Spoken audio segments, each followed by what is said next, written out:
In this video, we're going to look at how you can figure out whether two given points are on the same side of a given line or not. So what we've got here is we've got to investigate whether the points 5 minus 2 and 3 minus 3 lie on the same side of the line 5x minus 4y minus 30 equals 0. Now on the right here in yellow we can see the formula for the perpendicular distance between a point and a line.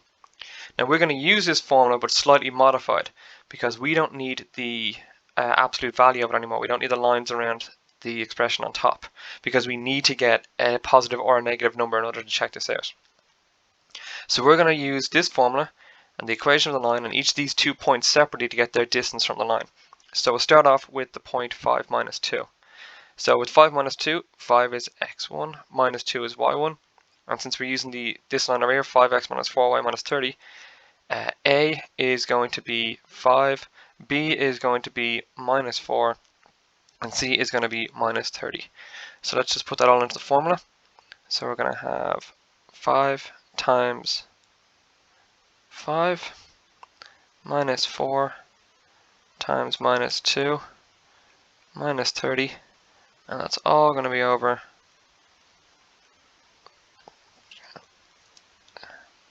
the square root of 5 squared plus minus 4 squared. Okay, so on top, that's going to be 25 plus 8 minus 30, so it's going to be 3 on top.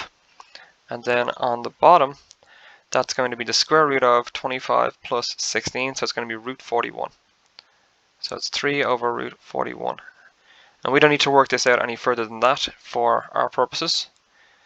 And now what we're going to do is we're going to do the exact same thing, except we're going to do it with the point 3 minus 3 this time. So it's going to be 5 times 3 minus 4 times minus 3 minus 30, and that's equal to 0. That's all over square root of 5 squared plus minus 4 squared, like that. So that again is going to yield root 41 on the bottom, so we already know that since we did that on the left. And on top, that's going to be 15 plus 12 minus 30, and this time we're going to get minus 3. So because we've got different signs in both of our answers here, that indicates that the points are on opposite side of the line. They are, however, the same distance from the line because if we were trying to get the distance, we would take the absolute value of the figure on top. So these are the same distance from the line, but on opposite sides of it. And that is that.